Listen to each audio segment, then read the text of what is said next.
welcome to Savvy World, a podcast where we'll explain health in a very clear, useful, and exciting way to learn. So today we are going to discuss a very, very sweet and important topic in mental health, and that topic is all about paranoid schizophrenia. Paranoid schizophrenia. In case this is the first time you're watching us, you need to go back to our first episode where we talk about schizophrenia. You need to go and watch it and learn a lot about what schizophrenia is. Then you can now come and watch this episode called Paranoid Schizophrenia. So today, to tell you how prepared we are, we have an exclusive guest, a distinguished guest here. We have, by my right, you have Semester.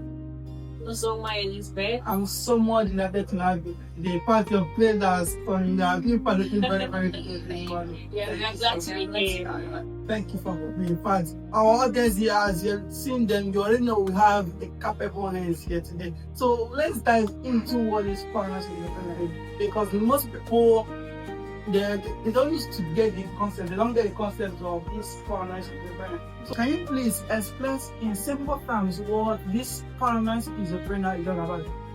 Alright, thank you for giving me the great opportunity. I want to talk about this. So, paranoid schizophrenia is a subtype of schizophrenia, where the main symptoms are delusions and hallucinations, especially paranoid schizophrenia. Yeah, this person thinks people are against him, he feels threatened, he feels like people are trying to plot evil against him, where there is no evidence. Right. In this type of schizophrenia, this is paranoid schizophrenia. People with this type, they usually have this reserved thinking and emotion, which their fear and suspicion made very, very intense sometimes.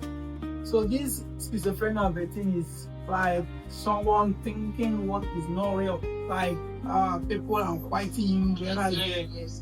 Okay, thank you so much for that verification. In fact, like I said, you people are the best. The way you people explain it now, in fact, even a layman that is watching this like might not be health inclined, will even understand how this is, and might even want to take up this course to treat his work.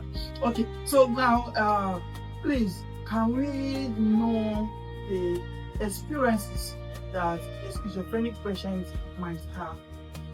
Alright, so you might experience auditory hallucination, like hearing voices telling them that someone might spy on them. Oh, Yeah, they can also end up having distrust friends. Also, they can also avoid social situations, social gatherings. And sometimes it leads to anger. Most of them with this condition, they are easily provoked, and they have this defensive behavior. Like you might see them behaving somehow, and you can maybe want to caution them of that, but they won't take that your advice. They think that they are going to best because they feel they're trying to protect themselves from being harmed or caused.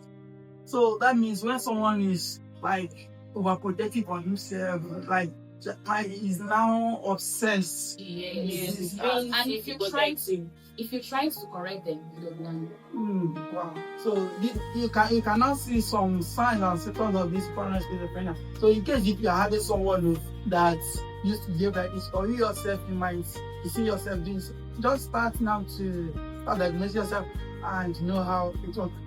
Now that we have understood what paranoid schizophrenia is all about, are there things that can cause this paranoid schizophrenia? Of course, there are. It can be a combination of brain chemistry, genetic factors, or environmental factors. So these things can actually cause paranoid schizophrenia. Of course, it can also be triggered. Stress can cause it too. Seriously. Yeah. So like you know that undergoes night shift, chatbot is so please give the advice. So talking about this brain chemistry now, see that the brain studies that it changes. There are some parts in the brain that this thing affects, which are the prefrontal cortex and the the unique system of the body, which affects how the person feels and activities of the body from the brain. Wow. So, in fact, me itself is like, I'm beginning to see some of my friends that have this type of symptoms. That, well, it's nice. Check around. Yeah, Check around. Please start checking around people that you are really like this. It's very, very needful. So, as a health practitioner, is there any way that we can diagnose this schizophrenia? You can diagnose it clinically. Yeah. You can meet a healthcare provider, a psychiatric doctor. And can check duration of the symptoms, check for hallucination or delusions, then the impacts, like what it has impacted in the person's life. And also there is this scale that we use to measure the severity of the symptoms, Really? which is, I think the acronym is PANS, so which is positive and negative syndrome scale. It is used to measure the severity of the patient, so you can know how to plan medication and treatment. This is interesting. So you need a psychiatrist. In fact, don't just conclude that you have this paranoid without being able to go and consult a psychiatric doctor. Please don't just conclude. It's important that this psychiatrist doctor or a consultant can tell you and recognize whether this person has this thing. Okay. So, all right. Before we call it a day, before we wrap it up, I've just some minds, some beliefs that people do have about people that have this paranoid schizophrenia. Of course, there are. One of the myths are people with paranoid schizophrenia are mostly violent. The truth is that they are not. Yeah. Yes, violence is rare.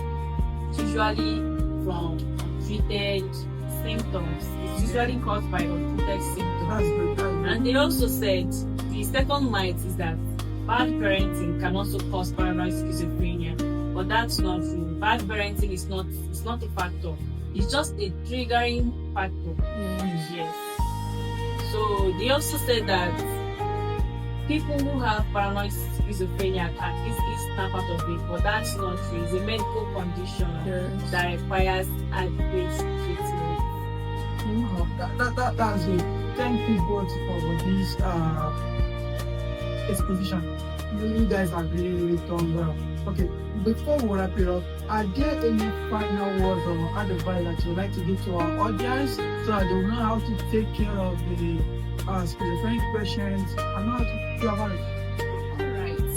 What I will say, the advice I will give to people out there is that once you suspect anybody with this paranoid schizophrenia, just seek professional care. No.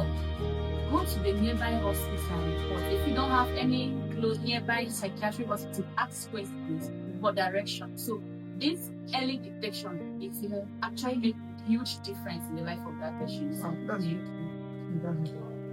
So I have something to add.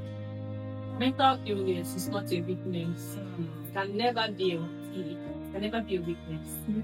Yes, once you take your treatment serious, once you undergo your medical treatment, have a psychiatric nurse or a psychiatric doctor by your side who can assess you always. You just have to prevent life, and that's all. You don't have to stay at home, always get isolated, get worried, and all of that. You just have to receive your treatment and continue with your life. Honestly speaking, you guys are wonderful. You guys are good. Thank you so much for this exposition. Thank you. I appreciate it. Okay, here is where we'll round it off for today. SALVY'S World Podcast. Please do well to stay positive, stay supportive, always seek for medical advice, and don't forget to click the subscription button if you haven't done that. Also click the notification button. Don't forget to like, share. We are all on the platforms.